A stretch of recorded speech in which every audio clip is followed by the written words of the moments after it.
Fabrício, muito boa noite. Olá, Mari, boa noite, tudo bem? Fabrício, primeiro, muito obrigada pela parceria, pela disponibilidade de estar aqui. Eu falo que eu acho que essa é uma das lives mais esperadas do meu Instagram, que muita gente me pede muito.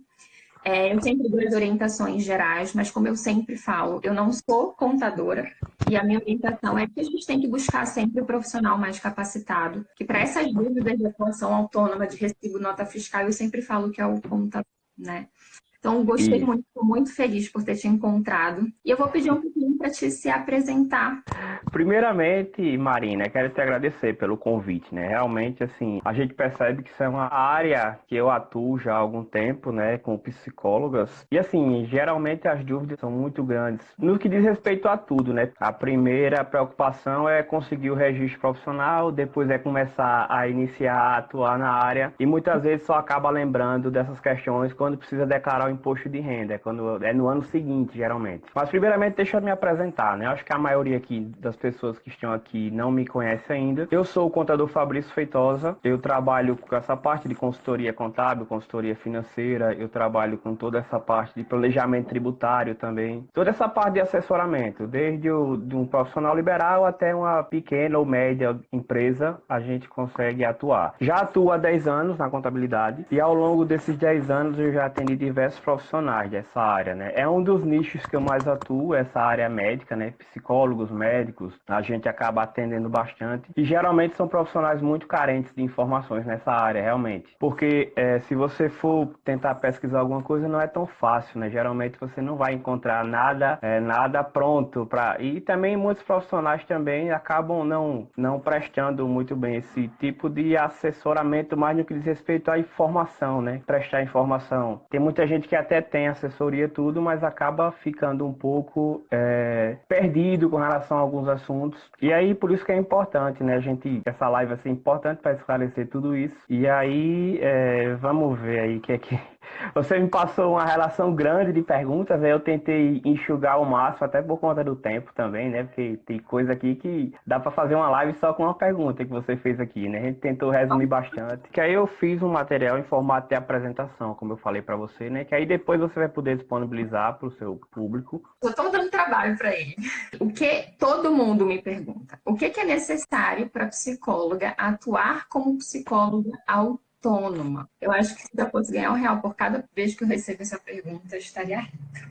É verdade. Essa é uma das principais dúvidas, né, como autônoma. Primeiramente, vamos esclarecer o que é um profissional autônomo, né? Que o profissional autônomo ele é um prestador de serviço que geralmente ele presta serviço para outras pessoas físicas e ele não possui vínculo empregatício com as pessoas físicas, nem também com pessoas jurídicas também. Pode ser com pessoas jurídicas, um profissional que pode prestar serviço para várias empresas, mas ele não mantém nenhum vínculo empregatício. Com relação a essa pergunta, o que é necessário para atuar como profissional autônomo? Primeiramente, eu coloquei que logo após você obter o seu registro profissional, né, o seu CRP, você deve procurar a sua prefeitura do seu município, porque você precisa efetuar o seu cadastro como contribuinte autônoma do ISS-QN. Tem até mais na frente eu vou esclarecer o que é ISS-QN, também tem uma pergunta sobre isso. Aí, em primeiro lugar, pegou o registro, quer atuar como profissional autônoma, você deve ir na sua prefeitura, fazer o seu cadastro como contribuinte autônoma do ISS. Segundo lugar, você vai ter que também procurar a vigilância sanitária do seu município, né? Porque mais na frente eu vou detalhar o porquê que tem que fazer esse cadastro na vigilância sanitária também. O terceiro passo, você tem que também fazer a inscrição na Previdência Social, né? Você vai ter que fazer a sua inscrição no INSS como contribuinte individual, porque todo profissional autônomo, todo profissional liberal, ele é considerado pela legislação previdenciária como contribuinte obrigatório, né? Ou seja, ele tem que contribuir. Aí como é que se dá essa contribuição? Em regra, 20% sobre o valor do seu rendimento. Se você tem um rendimento mensal aí de R$ 5.000 recebido de pessoa física, você ia fazer uma contribuição de 20% desse valor. E aí também aqui no material vai estar mais detalhado, mas em regra seria isso, são esses três cadastros. Você fazer o cadastro na prefeitura com relação à questão do ISS, imposto sobre serviço, que você é obrigado a fazer. Mais na frente tem uma pergunta aqui que a gente vai detalhar só o que é ISS. Aí seria isso, o cadastro do ISS na prefeitura, o cadastro na vigilância sanitária, e o cadastro na Previdência Social. Com esses 3 passos, você já estaria habilitada para atuar de forma totalmente dentro da legalidade como profissional autônoma. Esse cadastro na prefeitura é o cadastro de autônomo, né? E aí cada cadastro desse é feito de forma individualizada. Depende do município. Eu estou falando aqui de Maceió. Aqui a gente tem, no caso, são 2 cadastros separados, embora que seja na prefeitura, mas são em 2 órgãos diferentes. O cadastro do ISS é feito na Secretaria de Finanças aqui e a parte da vigilância sanitária já é na Secretaria de Saúde. Tem um destacamento de vigilância sanitária que aí você vai lá, faz o cadastro. Mas tem municípios que é um cadastro unificado, porque ele já entende que como precisa ter os dois, já é unificado. Aí depende muito do município como é que isso vai se dar, né? Mas você tem que ter os dois cadastros. Uhum. O que eu sempre oriento é que como isso pode mudar, às vezes até as nomenclaturas, o que é exigido de documentação, se paga a taxa para fazer os cadastros ou não, isso eu sei que algumas psicólogas me falam que muda um pouquinho dependendo do município, da prefeitura. A minha orientação é sempre entrar em contato direto com a prefeitura para conseguir essas informações, né? Muitas Isso. disponibilizam no próprio site, mas eu sei que nem todas conseguem. Aqui em São Paulo eu consegui todas essas informações pelo próprio site. Mas quem não consegue pelo site, gente, entre em contato por telefone, vai na prefeitura, quando as coisas normalizarem, a gente puder voltar a sair, né? E aí Isso. consegue todas essas informações. Então, essa é uma outra dúvida que muita gente se contradiz no sentido. Já perguntei para alguns contadores, me falam que não, outros que falam que sim. Então, afinal, esse cadastro de profissional autônomo é um cadastro obrigatório, né? Obrigatório, é um cadastro obrigatório. Pronto, ele é obrigatório porque todo profissional autônomo liberal, ele é um contribuinte do ISS, do Imposto sobre Serviço.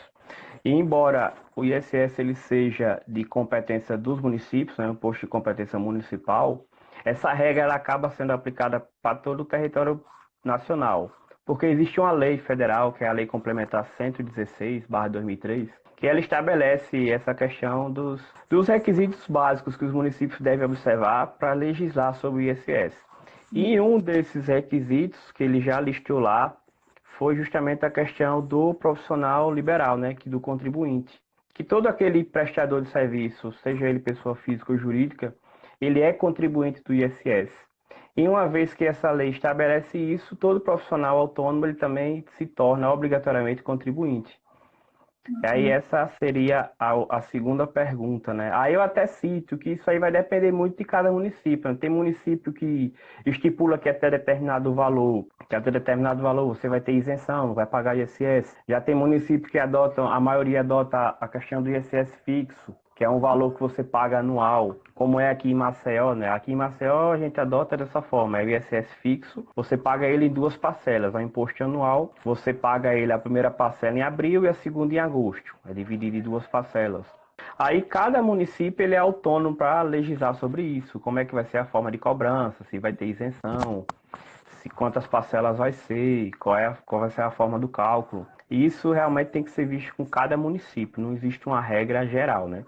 E legalmente falando, assim, Fabrício, quais são os riscos da psicóloga que atua como profissional liberal, né? Entrando já na nossa terceira pergunta aqui. O que pode acontecer com as profissionais que decidem ou que não sabem, que acabam atuando sem esses cadastros obrigatórios? Tem alguma coisa que possa acontecer? Quais os riscos disso? Tem sim. Nesse caso, ela vai ficar sujeita às penalidades que a lei prevê, a lei municipal prevê, né? Eu até coloquei aqui, geralmente essas penalidades elas vão se dar em forma de multa, né? Mas no caso, por exemplo, da vigilância sanitária, ele pode até lacrar o seu consultório, caso você não tenha, né, a licença da vigilância para atuar. Mas geralmente vai se dar em forma de multa, a questão de você não manter o cadastro. Aí eu até cito aqui o exemplo aqui de Maceió. Aqui de Maceió, a legislação nossa, o que é que ela diz? Se você deixa de efetuar na conformidade do regulamento do ISS daqui, ou realiza com informação falsa inscrição no cadastro de contribuintes, você está sujeito a uma multa de R$ 5.000. Ou seja, a prefeitura ela vai te cobrar essa multa, você vai verificar que você está atuando. Hoje, como é que funciona hoje? Aqui em Maceió, hoje eles já conseguem pegar a relação de profissionais autônomos já diretamente por meio dos conselhos.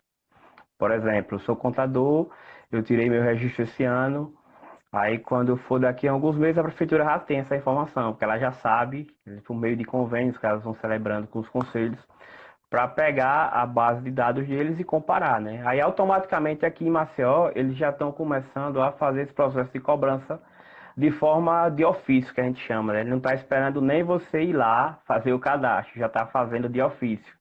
Porque, de fato, você tem que fazer, né? Não tem como fugir dessa obrigatoriedade aí do cadastro. Mas geralmente vai se dar na forma de multa, né? Geralmente vai ser multa mesmo. E geralmente é uma das formas mais tranquilas da gente estar em dia também com os nossos impostos, né? Com as nossas declarações. Isso. E o que é que eu observo muito no nosso dia a dia, na nossa vivência, é que na maioria das vezes as pessoas não fazem o cadastro, não é nem porque não quis fazer, é porque não teve informação, né? Não teve nenhuma orientação nesse sentido de que tinha que fazer, que tinha que estar prestando esses cadastros. Eu acho até que é uma crítica que eu vou fazer aqui, que não é só aos CRPs, não, mas são a todos os conselhos profissionais e profissionais liberais e autônomos, né, como nós, profissões regulamentadas. Eu acho até que o conselho ele deveria atuar nisso, né? Quando você recebe lá o seu registro, ele devia mandar uma cartinha para você, com algumas orientações, né? Ou disponibilizar um curso online hoje mesmo, alguma coisa assim que dê esse direcionamento. Ó, você agora é um profissional habilitado, você tem o seu registro profissional, mas ainda você não está 100% apto para atuar, você precisa procurar a prefeitura, precisa procurar a vigilância, tem que se inscrever na Previdência. Eu acho até que eles poderiam disseminar isso, né? Já que eles têm o poder de abrangência muito maior, né? Do que nós, né? Nem que seja que, como na regulamentação do conselho, mas ter essa orientação mais pontual, né? De falar, olha, a Isso, gente mais regulamenta pontual. isso, mas vocês precisam procurar isso, né? E alguns Isso. conselhos até dão essas orientações gerais, mas eu sei que realmente não são todos, assim, muita falha mesmo nesse quesito. Isso, exatamente. Aí geralmente essa questão vai se dar em forma de multa, né? Quando você deixa de fazer, geralmente vai ser multa. E aí, em relação ainda a esse cadastro de profissional autônomo, tem alguma regulamentação que obriga o pagamento, então, para a psicóloga conseguir o cadastro? É necessário algum pagamento, alguma taxa? Ou envolve mais a questão do Carnê-Leão, né? Que é um nome bem conhecido aí quando a gente fala sobre esse cadastro, sobre os impostos. Isso. Na verdade, com relação a esses cadastros municipais que nós estamos tratando agora, que no caso é o cadastro do ISS e o cadastro da vigilância, na maioria dos casos as prefeituras exigem uma taxa, que eles chamam de taxa de licença e funcionamento, geralmente. Alguns lugares chamam de alvará de funcionamento também, que é outra dúvida que a gente vai responder mais na frente, o que é o alvará. Mas na maioria dos casos elas vão exigir uma taxa, sim. Essa taxa também é anual, é um tributo anual. Aqui em Maceió se chama taxa de localização e funcionamento. Aí todo ano você tem que pagar. Aí também é da mesma forma do ISS. Você paga em duas parcelas, uma em março e uma em agosto. E também aqui tem a questão da taxa da vigilância sanitária também, que é a taxa do alvará sanitário. Que aqui, no caso específico de Maceió, você também tem que pagar. Aí como é que funciona? Vai depender também de cada município. Vai ter município que dá isenção. Eu já vi casos de município que isenta por 2 anos, você só paga a partir do terceiro. Vai depender muito do município, né? Então, isso é uma coisa que não tem uma regra geral. Vai depender da legislação do seu município. Eles têm autonomia e aí cada um pode exigir alguma coisa diferente, né? Cada um pode exigir. Só complementando, com relação ao Carnê-Leão que você falou aí, o Carnê-Leão ele já é aplicável ao imposto de renda, aí já é um tributo da Receita Federal, um tributo federal. Ele não se mistura com essa parte aqui que é municipal, né? ISS, vigilância. Aí vai ser o tópico mais explorado, vai ser o Carnê-Leão. Você vai até ver no material porque foi o que ficou mais extenso, porque realmente ele é bem complexo, né? Quais seriam os tributos, né, que a profissional autônoma de fato está obrigada a pagar? Tem alguma coisa além desses que você já comentou? Tem sim. Pronto, de tributos eu falei do ISS, né, que foi o primeiro. Aí eu vou aproveitar agora já para explanar sobre ele, o que seria o ISS. O ISS-QN, que é o Imposto sobre Serviços de Qualquer Natureza, ele é obrigatório, né? Ele está previsto na Lei Complementar 116/2003, que é uma lei federal que regula a forma como os municípios e o Distrito Federal podem cobrar esse imposto. Lá nessa lei ele vai estabelecer quais são os parâmetros, né? Que ele diz que independente independente do prestador do serviço, ser pessoa física ou jurídica, ele se prestou um serviço constante da lista do anexo 1 da lei, ele está sujeito à cobrança do ISS. Aí eu até aqui na apresentação que eu vou disponibilizar vai ter lá.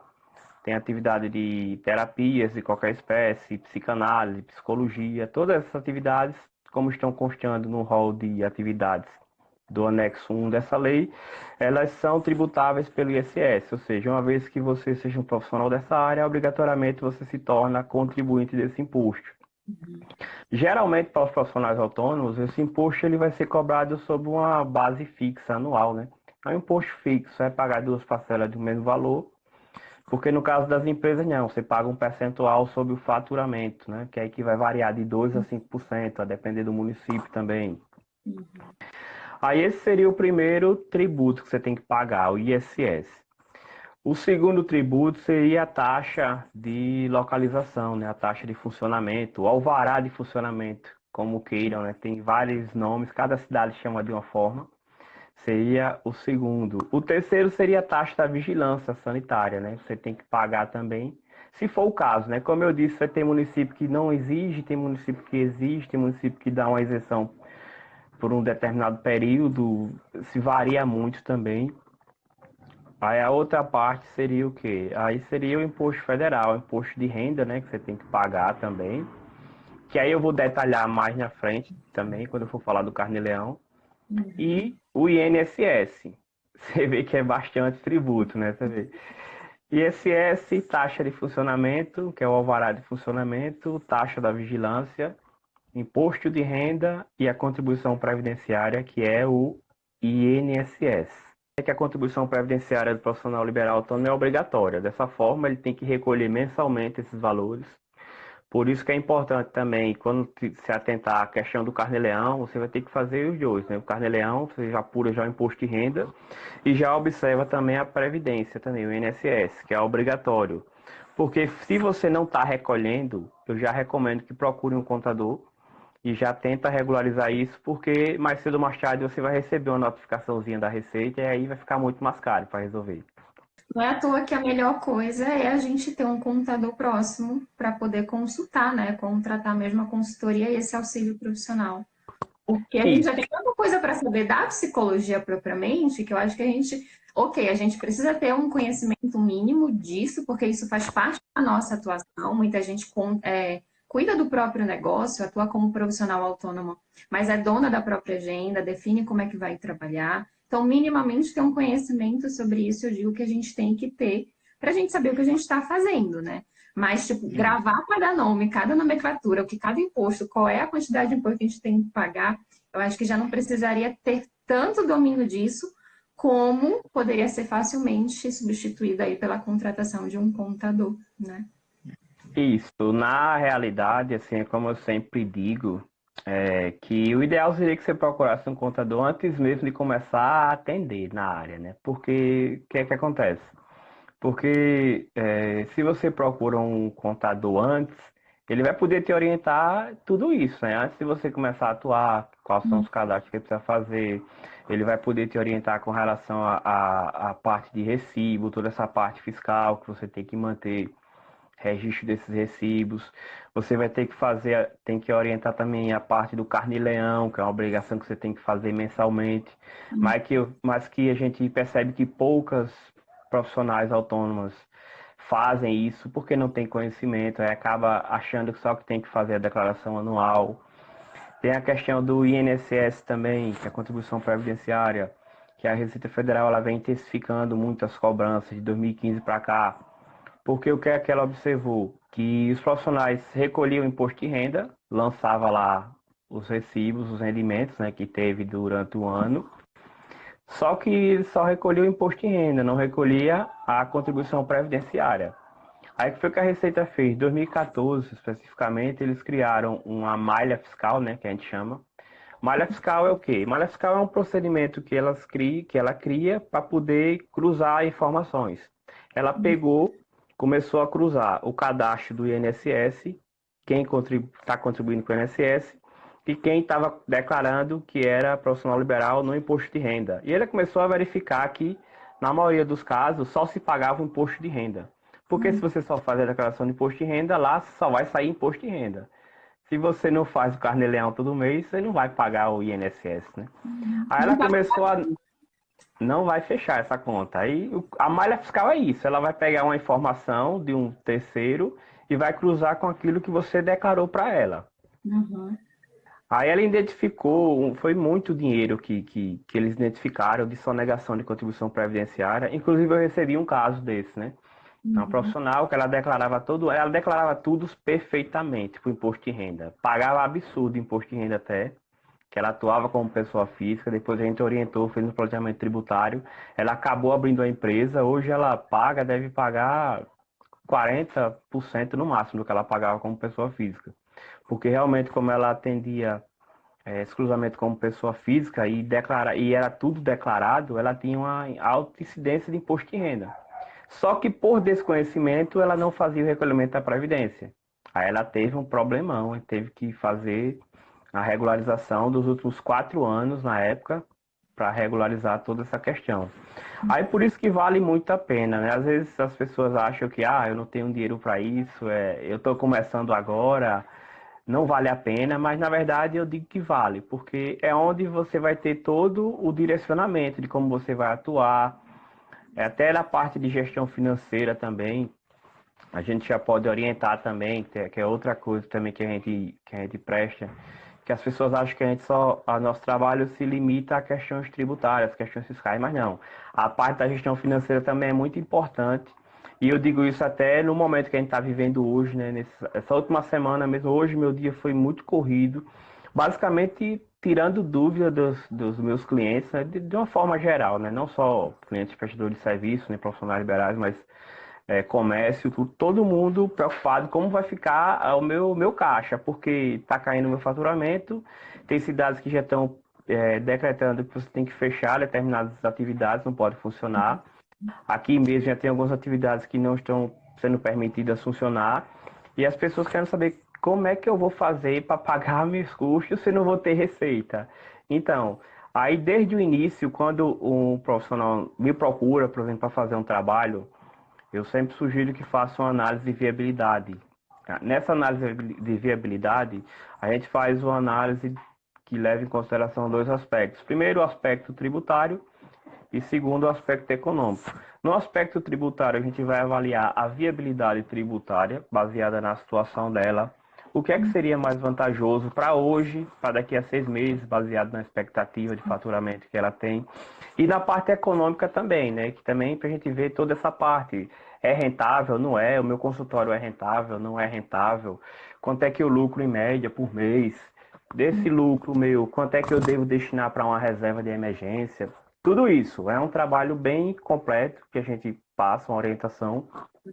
Só que muitas vezes as pessoas acham que isso é uma coisa totalmente inacessível, quando na verdade não é.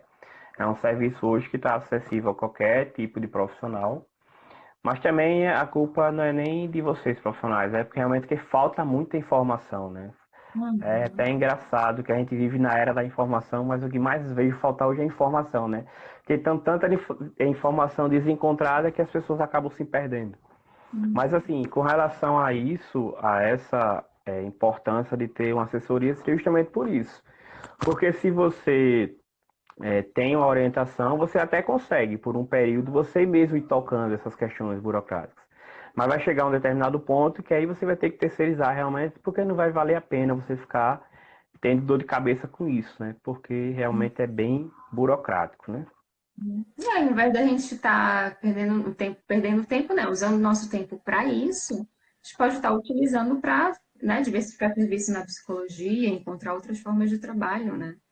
Isso, principalmente agora, né? Que eu tenho visto que muitos profissionais estão aderindo ao atendimento virtual, né? Que é uma coisa que acho que se tem uma lição que essa crise vai deixar é isso, né? A necessidade da gente se reinventar, né? Nos nossos atendimentos. E até comigo mesmo está acontecendo muito isso, de estar atendendo virtualmente, né? Tinha uma resistência grande por parte dos clientes, mas hoje eles já estão procurando esse tipo de atendimento. De ontem para hoje mesmo eu tive reuniões diversas com diversos clientes. Hoje mesmo à tarde eu tive uma live com 2 clientes que estão em Portugal, que são portugueses. tem negócios aqui no Brasil. E assim, a facilidade que a tecnologia nos permite hoje, ela quebra qualquer tipo de barreira, né? Você tem possibilidade de fazer o que a gente está fazendo hoje, né? Compartilhando conhecimento. Eu aqui em Maceió, você aí em São Paulo, e a gente dando essa abrangência para todo mundo que tem interesse. São as maravilhas da internet. E eu costumo falar que eu acho que esses são assim, os assuntos que eu compartilho, que tu está compartilhando, e tu já se comprometeu com a gente que vai compartilhar mais, né? No teu Sim, sim. Instagram. Eu acho que são assuntos tão básicos, mas é a nossa base de atuação, né? Sem isso, no início não tem problema, mas depois que algum problema acontece, a gente fala, nossa, podia ter olhado isso desde o início, né? Então é muito Isso. mais um cuidado de planejamento, de organização, de prevenção desses problemas, porque eu vejo muito com prontuário, sabe? O pessoal não só lembra da importância, só descobre a importância de elaborar um prontuário quando precisa do prontuário, por exemplo, num questionamento. Mesma coisa da questão dos impostos. A gente só vai se dar conta de que a gente tinha que ter olhado para isso quando acontece algum problema numa malha fina e a gente vai precisar pagar uma grana de multa de um negócio que a gente, tão bobo que a gente podia ter pagado desde o início, né? É verdade, acontece muito isso. E aí tu já comentaste um negócio, então, em relação aos impostos, que é o que acontece muito na prática da psicologia, acaba sendo mais vantajoso, sim, por exemplo, a abertura de empresa, né? Mesmo que não seja algo obrigatório, mas muitas psicólogas abrem empresa justamente para diminuir os gastos com os impostos, né? Isso, geralmente, na maioria dos casos, vai ser mais vantajoso atuar como pessoa jurídica, né? Uhum. A gente paga uma porcentagem bem menor, né, de imposto. Bem menor, isso. Até porque a atividade de vocês, ela pelo fato dela ser dedutível para o paciente, né? É uma Sim. atividade que você não tem como fugir do imposto de renda, né? Aí por isso que é importante sempre consultar um profissional de contabilidade para poder estar avaliando realmente se vale a pena, né? Eu tenho casos que eu já peguei casos que a gente fez o seguinte, fez um estudo, a gente viu que estava muito no início, disse, não, por enquanto não dá. Vamos atuar esses 6 meses aqui desse ano. Ano passado mesmo teve um caso, chegou em setembro, a gente avaliou que não dava, aí permaneceu até dezembro, a gente fechou o ano e quando foi em janeiro a gente já abriu, né? Porque aí já facilitou, terminou que ela acabou nem tendo que pagar imposto de renda, porque como atuou só 4 meses, deu para Uhum. ficar dentro do limite da isenção. Mas agora, quando começou a crescer também, ela tem vários projetos também, está diversificando, aí começou a melhorar, a gente já em janeiro já abriu a empresa, mas tudo planejado, né? Só não pode ser surpreendido de uma hora para outra com uma coisa que você não estava esperando, né? E aí, comentando já sobre mais sobre imposto de renda, né? Tô vendo até que tá chegando pergunta disso. Psicólogas que trabalham como profissionais liberais, profissionais autônomas, então são obrigadas a emitir o recibo, né? Isso, são obrigados a emitir o recibo.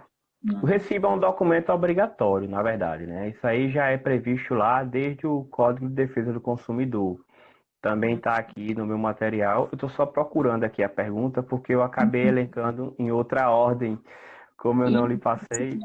a bagunça. No- Pronto, deixa eu. Chegou aqui. Independentemente, é porque tem duas de recibo, né? Você falou duas, na verdade são três. Mas vamos lá. Tô bagunçando a ordem, gente. Eu sempre faço isso, ó, não Mas aprendo. vamos lá. Mas vamos lá. Com relação ao recibo, primeiro, não existe. Peraí, vamos lá. Com relação aos recibos, primeiro, todo paciente ele tem direito a receber o recibo, né, da prestação do serviço. Isso aí já é uma obrigação lá que vem lá desde do Código de Defesa do Consumidor. E independentemente da sua forma de atuação, se você é pessoa física, se você é pessoa jurídica, você vai ter que emitir o recibo. O que é que muda em relação a ser pessoa profissional autônomo ou pessoa jurídica? Que na maioria dos casos, você atuando como profissional autônomo, você não vai ser obrigado a emitir nota fiscal nas prestações de serviço para a pessoa física. Na maioria dos casos, você não precisa emitir, só o recibo já é o documento legal, né, comprobatório. Agora, quando você presta serviço para uma empresa, não, aí você vai ter que emitir realmente. E aí as prefeituras hoje elas já disponibilizam, na maioria dos casos, nota fiscal online, eletrônica, né, você consegue fazer tudo online. Tem alguns casos também, pouquíssimos casos, mas eu já vi da prefeitura obrigar você a emitir como pessoa física também, só para eles terem um controle maior, né? Porque o recibo acaba sendo um documento que eles não têm controle, mas a nota eles têm. E é a tendência que eles começam a obrigar também isso, né? A gente está vivendo um processo também de transformação digital por parte dos fiscos. Cada vez mais eles vão querer submeter ao controle dele tudo que você faz, né? E um dos métodos de melhorar esse controle seria obrigando os autônomos também a emitir nota. Mas para isso, cada município tem que alterar a sua legislação para poder permitir, né, que eles possam cobrar. Mas de uma forma geral, todo profissional ele tem que fornecer o recibo. É um direito que o paciente tem, né? A gente não pode jamais se negar a fornecer esse recibo. E aí, o que pode acontecer as psicólogas que trabalham de forma autônoma e não emitem o recibo?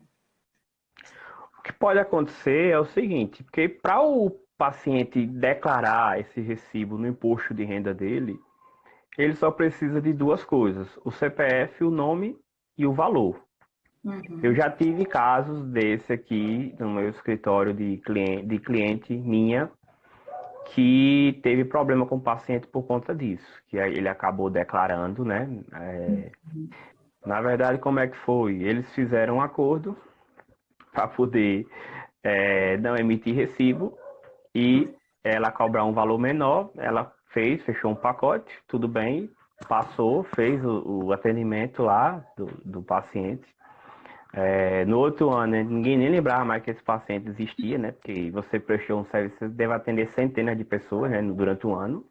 Como foi uma coisa pontual, mas aí ele declarou, simplesmente ele declarou. E o que é que a gente teve que fazer? Teve que retificar o imposto de renda dela, fazer a informação. Ela teve que pagar sobre isso depois, né? Pagou até com multa, porque já tinha passado do prazo, tudo.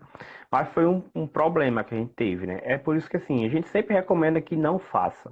Até porque é o seguinte, gente, se você procura um profissional contábil, ele já tem que lhe orientar também com relação a isso. Até o custo que esse imposto vai ter, naquela análise de viabilidade, eu também já passo isso. Por quê? Porque uma vez que você conhece o custo, você já pode até colocar isso já no valor do seu serviço. Você já deve considerar. Porque, por exemplo, se você presta um serviço de R$ 1.000, você tem que entender que aqueles R$ 1.000 não vai vir todo para você. Você vai ter um percentual referente aos seus custos fixos do consultório, você vai ter um percentual que você vai ter que destinar para pagar o imposto. Ou seja, daqueles 1.000, vamos supor que sobre, sei lá, 700 para você. Aí é por isso que é importante você conhecer todos os custos, né? E na maioria dos casos, o custo tributário ele vai ser o maior, né? Que você vai ter, dependendo da forma que você atua. E uma vez que você conhece, você vai poder precificar melhor, você vai poder ter uma noção mais real da rentabilidade do seu negócio e não passar por situações como essa, né? Que aí fica uma situação muito chata, né? Porque assim, no caso, não houve, nesse caso que eu estou falando, não houve emissão de recibo. O paciente fez a declaração, ficou um negócio chato, que caiu os dois na malha. E aí ficou eu no meio, tive que conversar com um e com o outro para fazer, né? Porque o cliente também ele ficou bravo porque caiu na malha, né? Na cabeça dele tinha que ter declarado. E ele até disse, não, você sabe que tinha que ter declarado. Não, realmente tinha que ter declarado, não pode acontecer isso.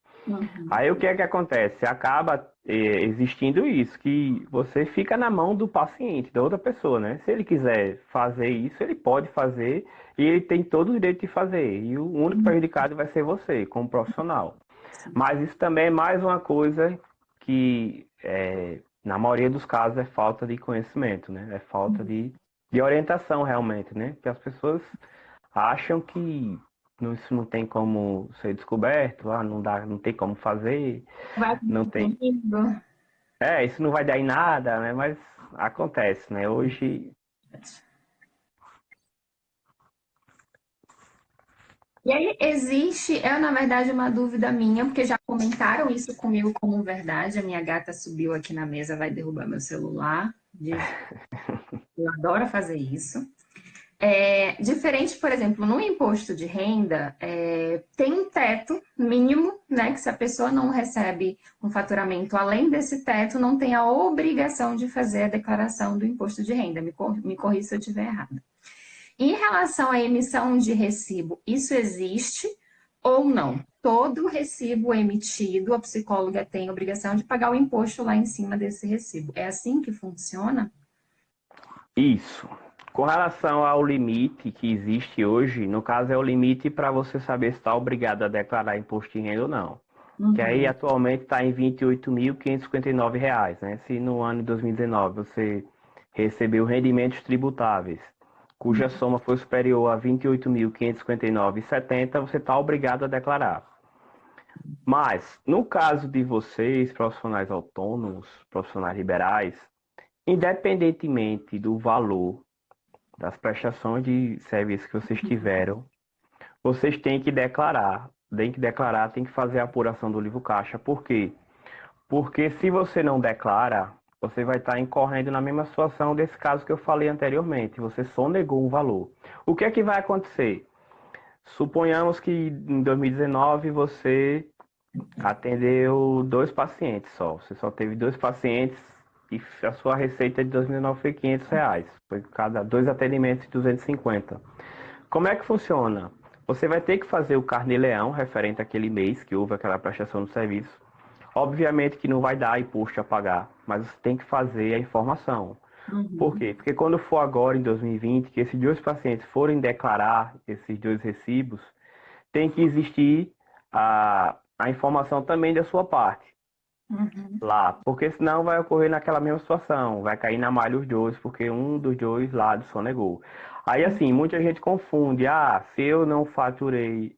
Esses dias mesmo eu atendi uma psicóloga que ela estava com essa dúvida. Mas eu acho que eu não preciso declarar porque o meu rendimento ficou abaixo de 28 mil. Aí eu expliquei, não é o rendimento. No seu Uhum. caso, tem que fazer por conta da particularidade da sua atividade, que você tem que fazer mês a mês o carnê-leão, declarar tudo. É como é que funciona? Você faz o carnê-leão mês a mês. No mês que der imposto a pagar, você paga a título de antecipação.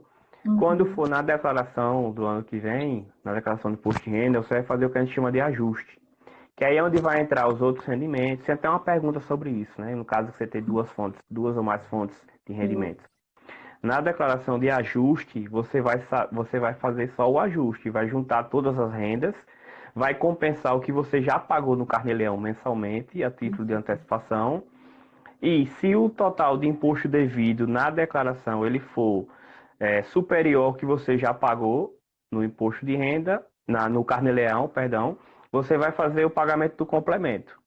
Se o que você pagou no Carnê-Leão mensalmente já foi superior ao imposto devido na declaração de ajuste, aí você vai ter imposto a restituir.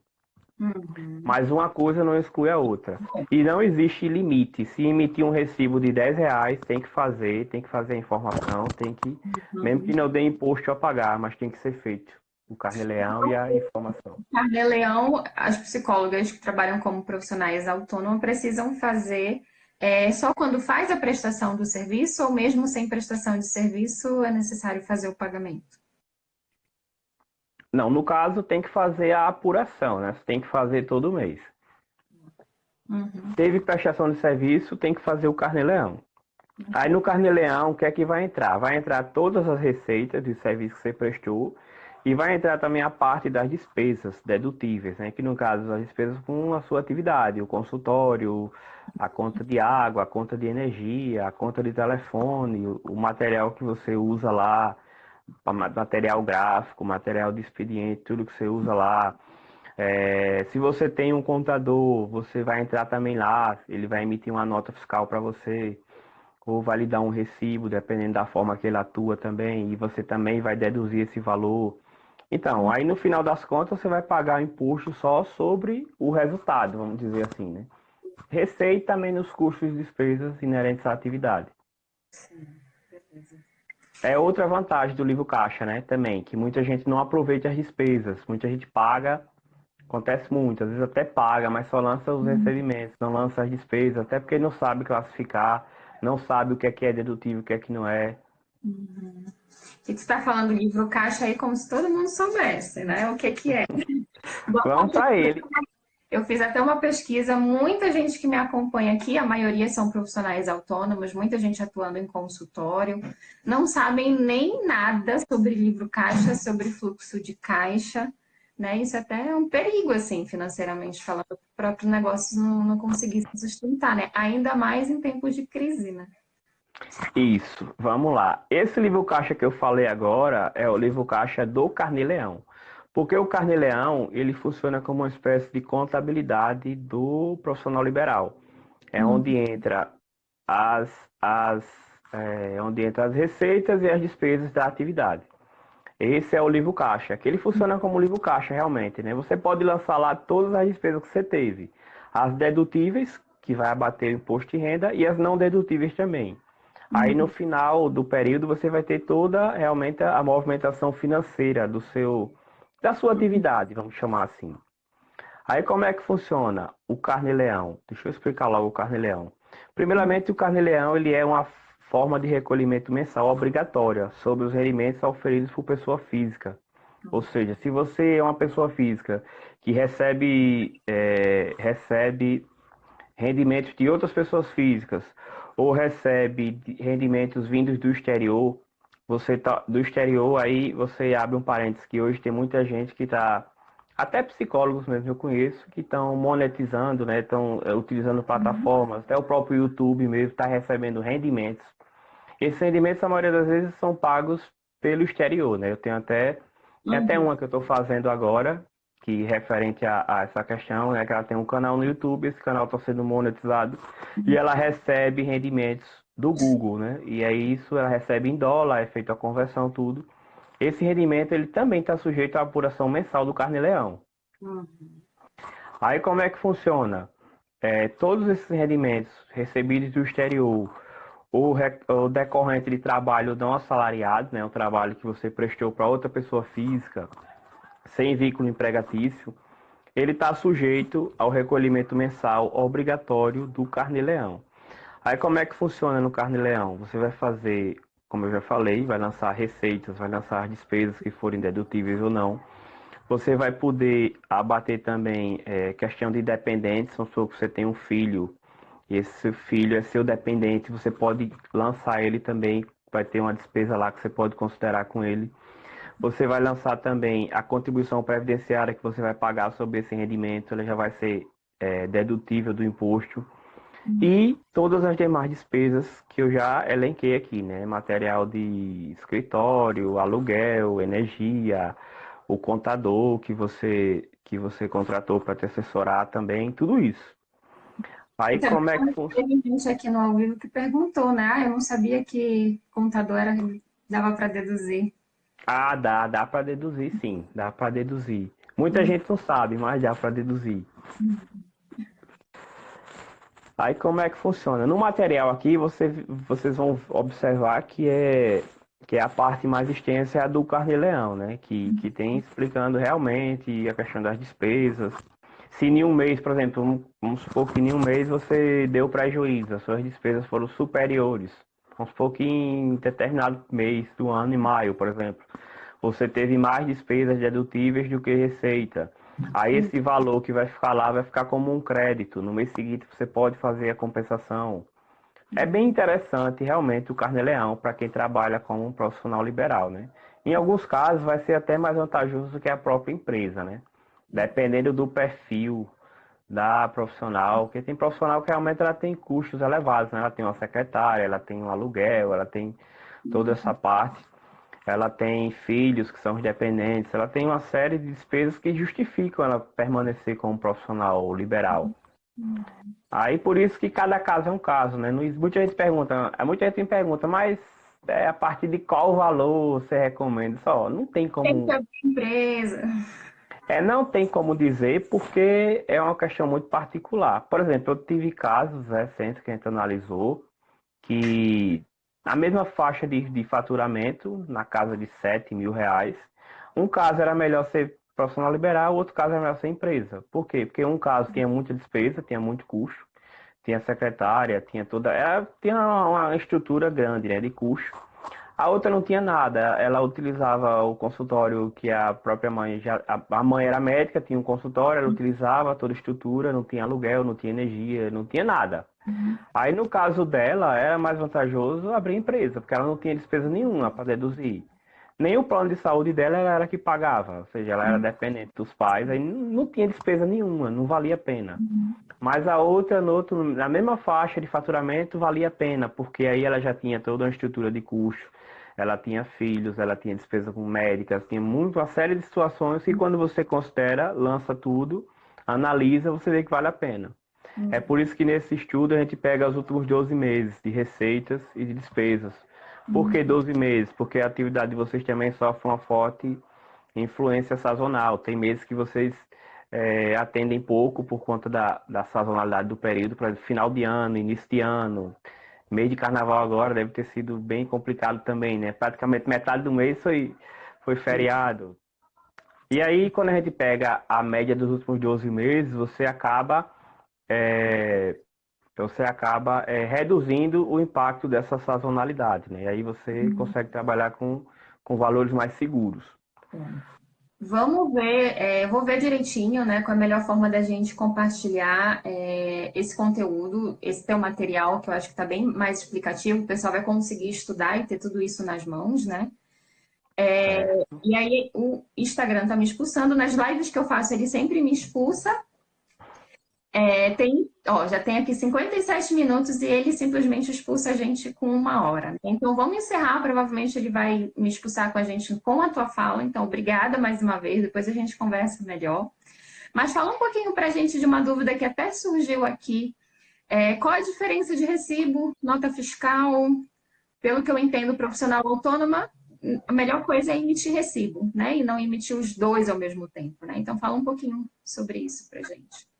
Isso. No caso do recibo, ele é um documento, sim, de caráter financeiro, né? Que ele comprova que houve um pagamento. A nota fiscal, ela já tem um caráter de documento fiscal, né? Aí ele já atesta, ele já atesta que houve a prestação do serviço, efetivamente. Para o fisco, tem diferença isso, né? No caso, por exemplo, quando você é uma empresa, você tem que emitir os dois. Porque a nota fiscal, ela atesta que houve a prestação do serviço. Mas o recibo ele vai atestar que houve o pagamento. São duas situações contábeis diferentes. Porque para a empresa trabalha com um regime de competência, ou seja, para ela, o que importa é o que ela faturou no período. Por exemplo, eu prestei um serviço para você hoje, emiti uma nota, eu vou pagar um imposto sobre essa nota, independentemente de eu ter recebido ou não. No caso de pessoa física, como ela trabalha com regime de caixa, eu vou pagar imposto sobre aquilo que eu recebo. Ou seja, se você prestou um atendimento para um paciente e ele não te pagou, não houve recibo, então, para fins fiscais, não houve receita, não há o que se falar em tributação. A diferença básica é essa, é na questão do regime de apuração das receitas. Que pessoa física é caixa, é recebimento, e pessoa jurídica é competência, é no momento que o serviço foi prestado que o imposto passa a ser exigido. Maravilha. Isso também tem no nosso material? Muita gente me pergunta isso, muita, você não tem noção. Tem sim, tem aqui no material. Alguém perguntou aqui qual era a base legal que eu estava utilizando com relação. A base legal tem aqui no material também, mas é a própria base legal da Receita Federal, tá? Com relação a isso. Muita gente me pergunta se profissional autônoma precisa ter alvará de funcionamento. Elas falam assim, Marina, eu subloco espaço e eu, às vezes, não tenho espaço próprio, às vezes eu subloco em vários consultórios, em mais de um consultório. Eu preciso ter um alvará de funcionamento para cada sublocação que eu faço, mesmo que eu não tenha local próprio. Nunca sei responder sobre alvará de funcionamento. Entendi. Com relação ao alvará de funcionamento, ele é um documento expedido pela prefeitura, que ele vai autorizar que você funcione naquele determinado local. E isso também é uma questão que cada município ele é autônomo para tratar sobre isso. E também vai entrar naquela mesma condição, vai ter que consultar a sua prefeitura. Existem alguns casos, por exemplo, aqui em Maceió mesmo, a gente tem algumas possibilidades de dispensa para profissionais liberais. Tem alguns casos que você consegue dispensar. Mas, em regra, você precisa ter essa questão do alvará. Agora vai depender muito da legislação do seu município. Como aqui em Maceió também a gente tem uma condição que, em alguns casos, pode dispensar o autônomo, você só precisa fazer um requerimento formal à prefeitura. Aí você tem que observar a legislação de cada município. Mas, em regra, todo prestador de serviço necessita de um alvará, sim. E aí eu lembrei, acho que foi até uma das últimas perguntas que eu te mandei, que chegou na minha última live, na segunda. A psicóloga perguntou, né? Eu prestei o serviço como empresa e a pessoa não quis receber a nota fiscal, quis só o recibo carimbado e assinado por mim. Ok fazer isso? Ou ela é obrigada a emitir a nota fiscal? Atuou como pessoa física, vai imprimir a nota fiscal e o recibo. Como jurídica, no caso. Foi uma situação até bem confusa, né? Que ela fala que prestou pela empresa, mas a paciente quis o recibo apenas por ela. Aí teria que observar como foi que ela emitiu esse recibo. Se foi pela empresa, se ela emitiu o recibo pela empresa, ela tem que emitir a nota também, nota fiscal, correspondente a esse serviço. Se ela emitiu como pessoa física, aí não vai ter necessidade da nota. Mas aí, assim, o interessante observar aí é que houve uma certa confusão, né? Porque ou ela atua como pessoa física ou atua como jurídica, não pode misturar. Ela disse que prestou por... Eu até coloquei aqui, né, que no material vai ter lá que muitas pessoas têm uma certa resistência a fornecer seus dados para emissão de nota, porque elas acreditam que isso vai fazer com que o fisco fique de olho nelas, né? Isso é um grande mito, né? Porque, assim, o fisco hoje ele já tem uma série de fontes de informações onde ele sabe toda a sua movimentação financeira. Ele sabe o quanto que você movimenta no cartão de crédito, ele sabe quanto que você, quando você compra um imóvel, o cartório informa para a Receita. Quando você contrata uma operação de crédito, o banco informa. Ou seja, isso aí é um grande mito, né? Não é por conta disso que você vai ser fiscalizado ou que o fisco vai lhe perseguir por isso. Aí muitas vezes acontece isso. A pessoa se recusar a fornecer os dados para a emissão da nota.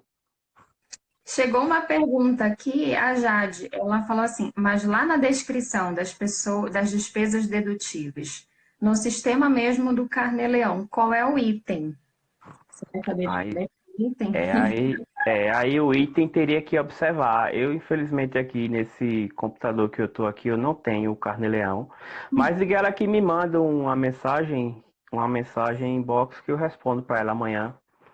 Porque aí teria que ver lá, porque lá não vai ter, lá o rol é bem limitado de itens. Só que cada item é possível você classificar vários tipos de despesa, né? Que sejam correlacionados. E agora uma dúvida minha, você trabalhando como contador aí de Maceió, se alguém quiser uma consultoria, assessoria com você mesmo sendo de estado, de outro estado, consegue, né?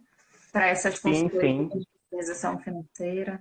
Tranquilo, tranquilo. Inclusive, eu já atendo alguns profissionais de vários estados do Brasil, né? De Minas Gerais, de Mato Grosso. Tem vários estados que eu tenho clientes nessa área de psicologia que a gente consegue atender perfeitamente hoje, remotamente. Como o fluxo de informação hoje é bem tranquilo, né? A maioria dos documentos são digitais, você tem uma flexibilidade grande de trocar documentos. Tem algumas plataformas que eu utilizo para gestão de documentos.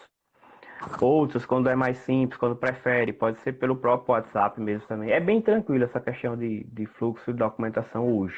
A gente consegue hoje atender pessoas do Brasil todo. Então, pronto, se alguém tiver esse interesse, estiver precisando, né, já fala direto com ele, tá, gente? Não falem comigo, falem direto com ele que aí vocês conversam. Tem uma pergunta interessante aqui que eu acho que eu gostaria de responder. Foi uma das mais interessantes que eu achei. Foi com relação à questão da Eireli. Teve alguém que perguntou: psicóloga deve abrir CNPJ na modalidade Eireli? Eu vi Não sei se que era você lembra. e-mail, não é? Não lembro Não, qual. essa aqui foi só a Eireli. Ela queria Tá, saber se deveria abrir na modalidade Eireli. pronto. Essa foi uma pergunta bem complexa, né? Porque aí no material vai estar bem completo. Eu vou dar uma resumida. Aí, primeiramente, eu esclareci o que é que seria Eireli, né? Que é uma empresa individual de responsabilidade limitada.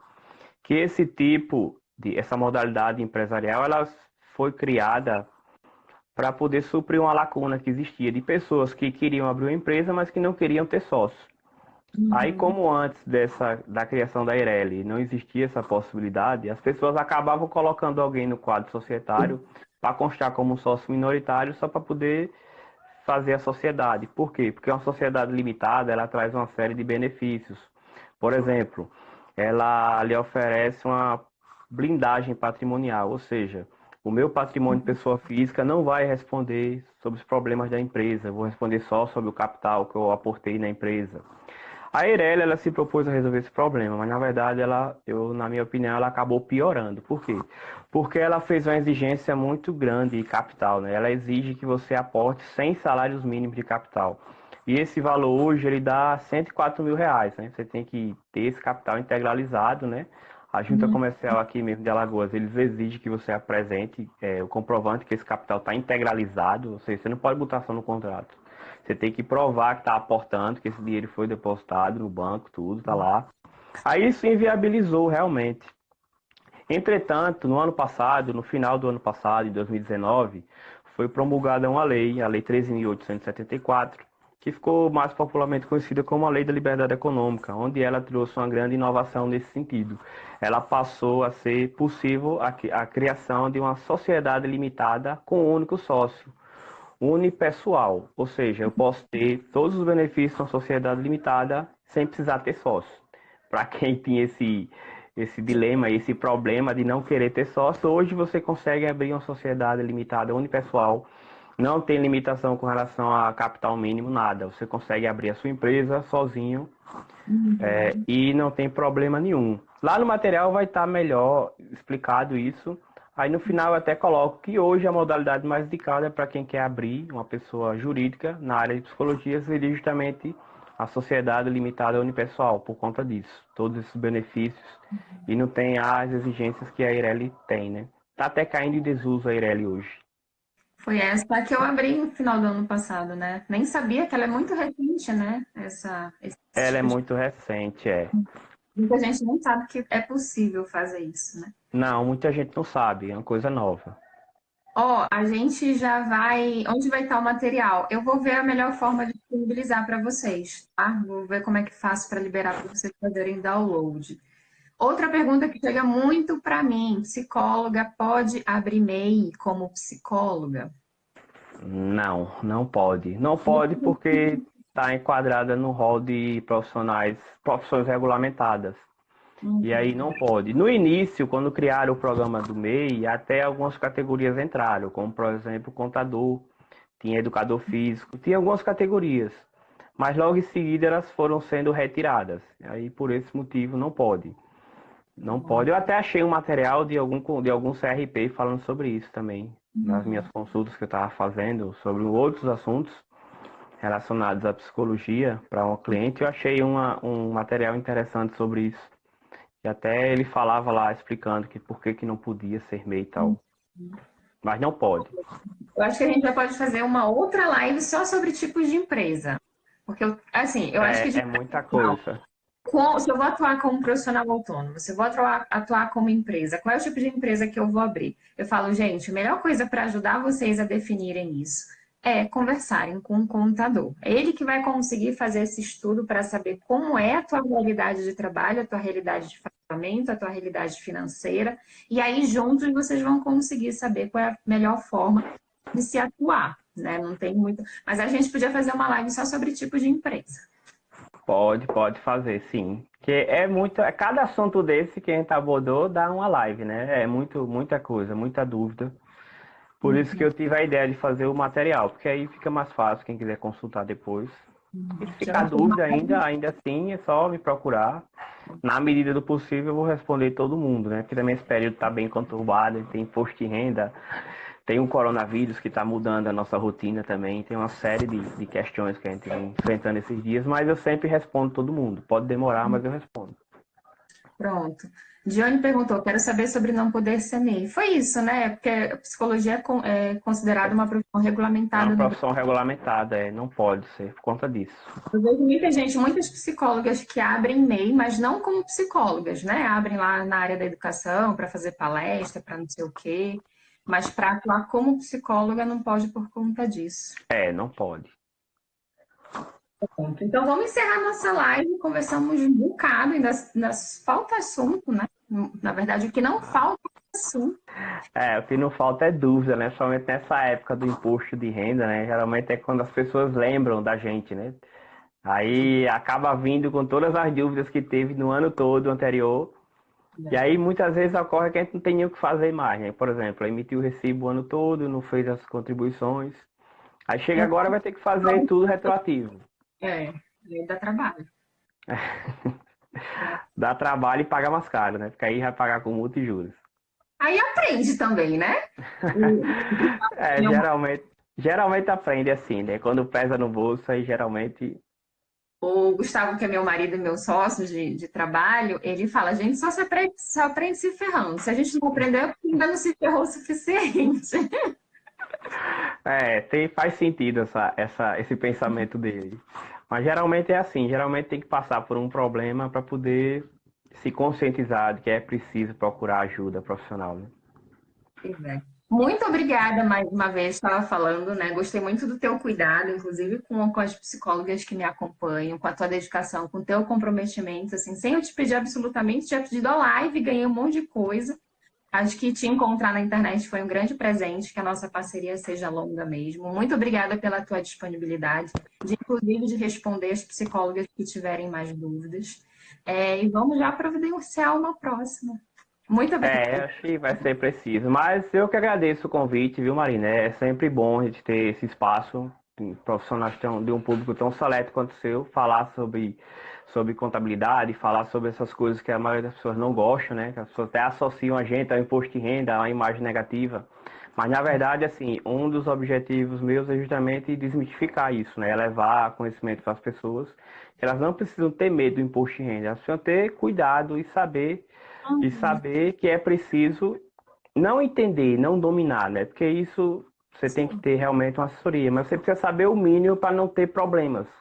O mínimo que você precisa saber para não ter problemas, né? Aí você tem um dos grandes objetivos meus justamente é esse, é disseminar conhecimento para as pessoas para que elas possam ser melhores profissionais liberais, ser melhores empresários e que a gente possa contribuir cada vez mais com a formação e o crescimento da economia do nosso país também, né? Que de uma forma geral, boa parte das riquezas do Brasil elas acabam passando pelas nossas mãos, né? Profissionais contábeis.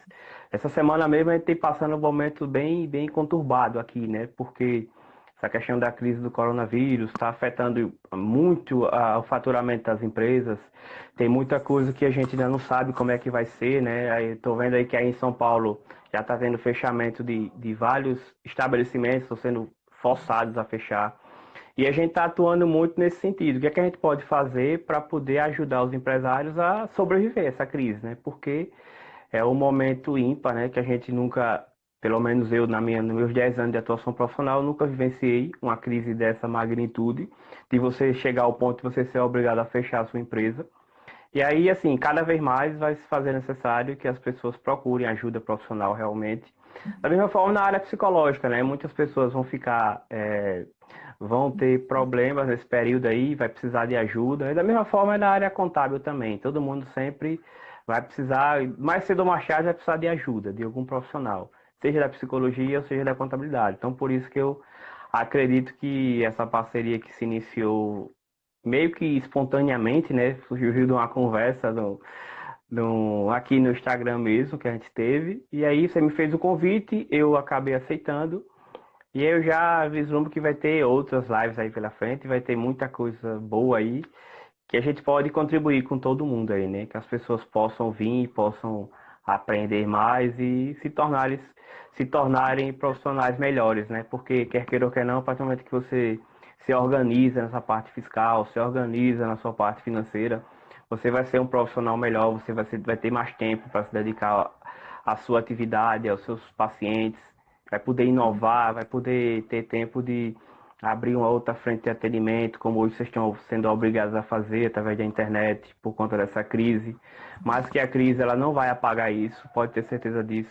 Muita gente que está sendo obrigado hoje, porque está em home office, obrigado a fazer atendimento via internet, eles vão continuar isso, porque existe um mercado muito grande para se explorar sobre isso tudo. E são lições que a gente acaba tendo, né, no nosso dia a dia, e é contornando essas adversidades que a gente vai se tornando cada vez profissionais e pessoas melhores também, né? Eu acredito muito nisso.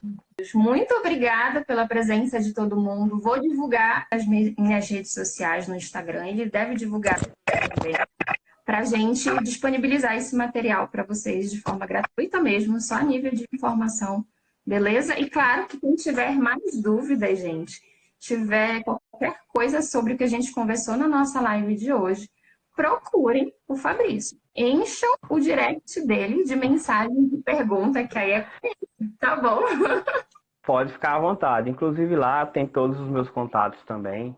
Mas assim, o material está bem completo. Pronto, aí está em PDF, mas ele está bem completo. E no final, qualquer dúvida que vocês tiverem também pode entrar em contato, que aí a gente vai tentar esclarecer. Porque como realmente é um assunto bem denso, bem complexo, eu tentei ser o mais objetivo possível, né? Tanto é que passou uma hora que não deu nem para perceber. Parecia que tinha sido 20 minutos de conversa só, né? E ainda ficou faltando assunto, né? Eu vi que muita gente perguntou. Então, ó, gente, se vocês quiserem mandar a pergunta, mandem para mim. Eu prefiro que mandem direto para ele, que eu vou mandar para ele de qualquer jeito. E aí a gente vê a melhor forma de, se não já não tiver no material que ele fez, de ver como é que a gente consegue sanar as dúvidas que surgirem durante a live, tá bom? Só tenho a agradecer, viu, Marina? Mais uma vez, muito obrigado e que precisar, estamos às ordens. Quando precisar de fazer outra live, que vai chover dúvida agora. Geralmente é assim, quanto mais a gente fala, mais aparece dúvida. Pronto. Obrigada de novo, Fabrício. No que precisar também, conte comigo.